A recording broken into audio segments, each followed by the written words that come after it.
we should say, as you see on the bottom of your screen, Trump removes the social media post that violated the gag order from Truth Social. That was one of the first things the judge did today, was to rule on that, and I believe it's $9,000 in fine for each of the violations, which he found all of them except for there were a couple that he said did not violate, but the large majority of them.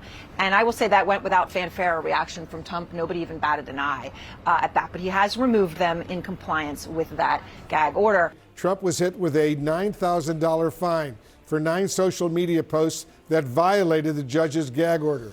He has just taken down those posts as ordered. Let's start right now with some of the major takeaways from the testimony. Very dramatic testimony so far today. Our senior legal analyst, Ellie Honig, is over at the Magic Wall. Ellie, walk us through what we learned from the testimony so far today. So, Wolf, busy morning. The prosecution has put on 4 witnesses already, even before the lunch break. Now, the day started out with Gary Farrow on the stand. He's a banker from First Republic Bank. And let me show you why his testimony was really important to this case. The way the payoff to Stormy Daniels worked is, first, Michael Cohen directly paid Stormy Daniels through her attorney $130,000. And then later, Donald Trump, through his businesses, repaid Michael Cohen through a series of checks. And this is the crux of the crime that happened here. The allegation is they structured this to make it look like legal fees rather than a hush money payoff. This witness, Gary Farrow, testified in detail about this money, the way Michael Cohen got that money by taking out, drawing down on his mortgage, and the way Michael Cohen came to him with a sense of urgency, needed to get this money, and we know the reason why was to make this payoff to Stormy Daniels. Then we heard from 2 witnesses, one from C-SPAN and one from a court reporting company. The reason prosecutors called these witnesses is simply as vehicles to get videos and depositions in front of the jury. And then they started to show some of those videos to the jury. For example, one clip from October 2016 when Donald Trump on C-SPAN said, quote, "I have no idea who these women are. No idea who these women are." We know that ended up being false. And so prosecutors are going to argue, gee, why would he be untruthful about whether he knew who these women are? So those were the second and third witnesses. And finally, we left off at the lunch break with the 4th witness of the day on the stand. And this is Keith Davidson. Now, he's an attorney who represented both Karen McDougal and Stormy Daniels. And the reason he's really important here is because in negotiating the deals, the hush money deals with McDougal and Stormy Daniels, Michael Cohen dealt with Keith Davidson. He was not dealing on the mechanics and the logistics of it with McDougal and Stormy Daniels. So right now we're in the middle of Keith Davidson testifying about the negotiations that were happening between him on behalf of these clients and Donald Trump's camp and with other outlets. Now, who's next? I suspect Keith Davidson's going to take the rest of the day or close to the rest of the day with his testimony and cross-exam. We don't know. Prosecutors have been playing it really close to the vest. It feels like they are setting the stage for Stormy Daniels to take the stand at some point soon. Of course, later in the trial, we're looking for Karen McDougal. Prosecutors may call. Hope Hicks could take the stand. And of course, the most important witness will be Michael Cohen. Lots to watch this afternoon. Yeah, lots of drama unfolding. Ellie Honig, excellent report. Thank you very, very much. Aaron, back to you. All right, Wolf. And so here with Paula and Phil, just getting back into the courtroom. You know, it's interesting. People have talked so much about Trump's body language, and he's very professional and very controlled from what I saw. You know, he stands when he's told to stand. He walks in and out. He doesn't look one way or the other. I mean, he doesn't look like he's a happy person, but he certainly isn't making light of it or a mockery of it or making faces or anything like that. You know, there were times when he would sort of, you know, be leaning back, listening, head back, as people have been talking about. What was interesting is there was a witness from C-SPAN. The whole point of this witness was to bring into evidence a few pieces of video, all of which were Trump at various rallies saying how horrible all these women were and that he's never met any of them, you know, who were accusing him of these affairs. Never met any of them. They're liars. It's fabricated. And basically to play those words again and again. And this was a very sleepy witness in terms of the audience. Until, like I mean, it wasn't his evangelist. fault. I am. Well, watch yourself. Okay. I mean, I'm not saying he was bad. I'm saying just, you know, they're sort of saying exit. You know, I mean, we're talking about exhibits. Just Phil, for your benefit. Just so you know, 409B. Okay, so you can imagine how you feel when you're on exit 409B. Fair. But then they play the little clip. And Trump goes from this and listening, not asleep, but leaning in because he has a little monitor right in front of him. Trump watching Trump. Trump watching Trump is a fully engaged, very invigorated individual.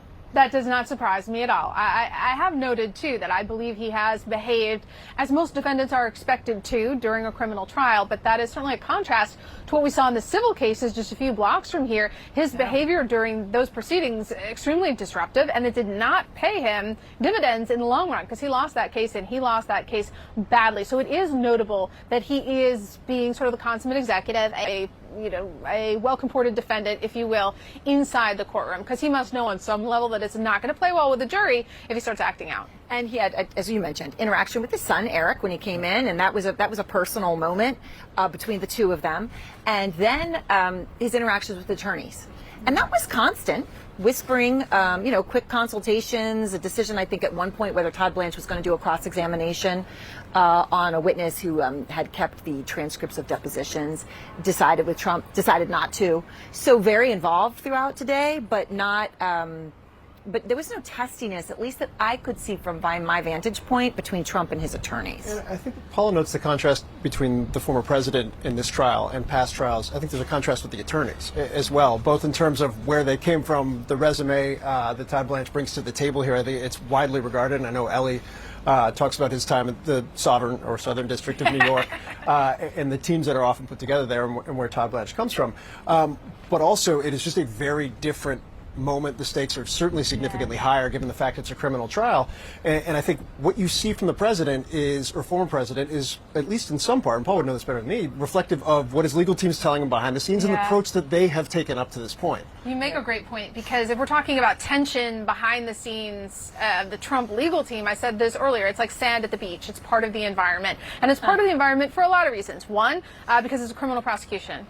It's inherently stressful, but also the makeup of the Trump legal team. They're the folks you see in court, but there's a lot of folks behind the scenes who have a say. There's people who are just calling him from random universities, giving him advice, and then the client himself is a very challenging, difficult client. So there's always tension behind the scenes. It doesn't matter if it's a state-level investigation or Supreme Court cases where the stakes are incredibly high. There's always tension behind the scenes. But in speaking with sources in Trump world, I'm told that he and Todd Blanche at this point, they're fine. Obviously, they're in court today. You could see they seem to have a perfectly good Towards the end, there was a relationship. point, Todd Blanche comes over and puts his arm on Trump's shoulder, sort of in a collegial way is how I would best describe it. I mean, like I said, there was certainly not tension visible from my vantage point. Yeah, and I'm told it's just the usual tensions in Trump world as part of the situation. And again, Todd is really in the top tier of Trump lawyers, and any suggestion that he's not being aggressive for his client, I just don't buy that, because he's not engaging in antics in the courtroom or getting in fights with a judge